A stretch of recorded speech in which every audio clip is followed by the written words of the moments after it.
4월 20일 월요일 부활하신 주님과 함께 걷는 듣는 묵상. 오늘의 본문은 로마서 3장 19절로 22절까지의 말씀입니다.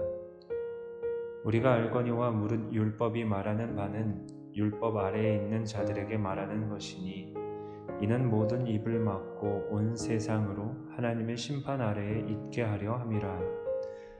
그러므로 율법의 행위로 그의 앞에 의롭다 하심을 얻을 육체가 없나니 율법으로는 죄를 깨달음이니라.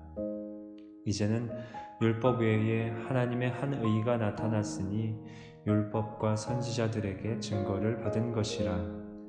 곧 예수 그리스도를 믿음으로 말미암아 모든 믿는 자에게 미치는 하나님의 의니 차별이 없느니라.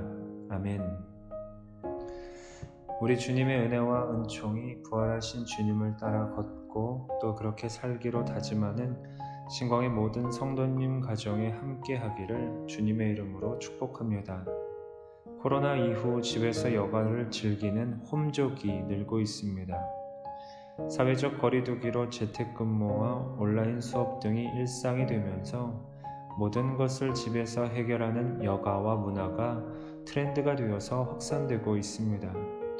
집안에서 식물을 가꾸고 운동과 오락을 하며 마치 카페처럼 음료를 만들고 인테리어를 꾸미는 방식으로 변해가고 있습니다. 그 중에서도 봄을 맞아 식물을 가꾸기 위해 홈 가드닝을 하시는 분들도 많아졌습니다. 코로나로 인해 꽃 구경 가는 일이 어려워지자 베란다에서 나만의 텃밭을 가꾸며 심리적 만족감을 얻는 사람들이 늘었다고 합니다. 그에 비례해 토양과 씨앗의 매출도 많이 늘었다고 합니다. 그런데 중요한 사실은 토양과 씨앗, 텃밭, 물, 바람, 햇빛 등 식물이 자라는데 모든 준비가 되었다고 해도 그것을 시작하지 않으면 어떤 변화와 결과물도 얻을 수 없다는 것입니다. 씨앗을 소유했음에도 불구하고 땅에 심지 않으면 씨앗은 그 사람과 아무런 관계가 없는 것입니다. 우리의 믿음의 여정도 이와 다르지 않습니다. 인간의 노력으로 얻을 수 없는 믿음이 씨앗이라면 하나님은 이것을 인간에게 주셨고 씨앗이 잘 자랄 수 있도록 모든 돕는 도구를 주셨습니다. 그러니 자라게 하는 것은 우리의 역할이자 책임입니다. 하지만 아무런 일도 하지 않는다면 그 씨앗은 아무 열매도 맺을 수 없습니다.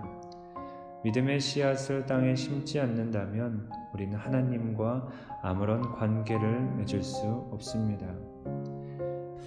하나님과의 관계를 맺게 하는 믿음의 대상은 바로 예수 그리스도입니다. 하나님의 의는 예수 그리스도를 통해서 십자가 위에 분명히 드러났습니다. 율법이 말하는 하나님의 의가 심판이었다면 예수 그리스도를 믿는 믿음을 통해 드러난 하나님의 의는 바로 구원입니다. 십자가 사건을 통해 보여주신 하나님의 의는 유대인과 이방인에게 모두 차별이 없는 동일한 것으로 둘 사이의 장벽까지 허물어 버렸습니다. 이제 믿음을 통해 인간은 하나님과 완전하게 새로운 관계를 맺습니다. 하나님이 선물로 주신 믿음을 통해 그의 자녀가 되는 신분을 얻었고 자녀가 되어 관계가 깊어진다는 건 믿음도 깊어진다는 의미일 것입니다. 예수 그리스도를 통해 하나님과의 관계가 완전하게 변화되었기 때문에 이제 인간의 삶도 변하게 됩니다. 그동안 율법의 행위를 통해 구원받을 수 있다며 자기 의로움을 드러냈다면 이제는 예수 그리스도 안에서 하나님을 바라보며 그의 의를 기대하게 되었습니다. 이전까지 유대인에게 율법이 구원의 도구였다면 그리스도인에게 율법은 성화의 도구가 됩니다. 그동안은 구원을 얻기 위해 스스로 애쓰며 높아지길 원했고 이제는 구원받은 이로써 부활하신 예수님이 자신 안에서 일하시도록 낮아지길 원합니다. 이처럼 부활의 믿음과 기쁨을 소유한 그리스도인에게 율법은 하나님의 마음을 깨닫게 해주는 중요한 도구가 됩니다.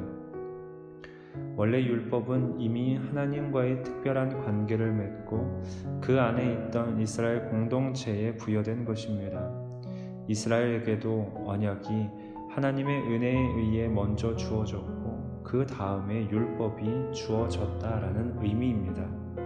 그러니 은혜가 언제나 율법보다 앞서 존재했습니다. 마치 부모가 자녀의 손을 잡고 앞서 걷는 것처럼 은혜가 항상 율법보다 앞서 있었고 율법은 은혜 안에서 건강하게 자라가면 되는 것입니다. 사랑하는 신광의 성도 여러분, 부활하신 예수 그리스도를 믿는 여러분에게 율법은 이제 생활 안내자가 되어줄 것입니다. 더 이상 의무가 아니라 자발적인 순종으로 여러분의 삶을 이끌어 줄 것입니다. 그렇게 하나님 사랑과 이웃 사랑의 풍성한 열매를 맺는 이번 한 주가 되기를 소망합니다. 비록 지금은 신앙의 여정을 홀로 걷고 있지만 결국 우리는 같은 길에서 다시 만나게 될 것이고 그때 여러분이 맺은 귀한 열매를 함께 나눌 수 있게 되기를 우리 주님의 이름으로 축복합니다. 생각해 볼 질문입니다. 여러분의 마음속에 심겨진 씨앗은 건강하게 자라고 있나요? 이 질문과 오늘 함께 나눈 말씀을 묵상하면서 잠시 기도하도록 하겠습니다.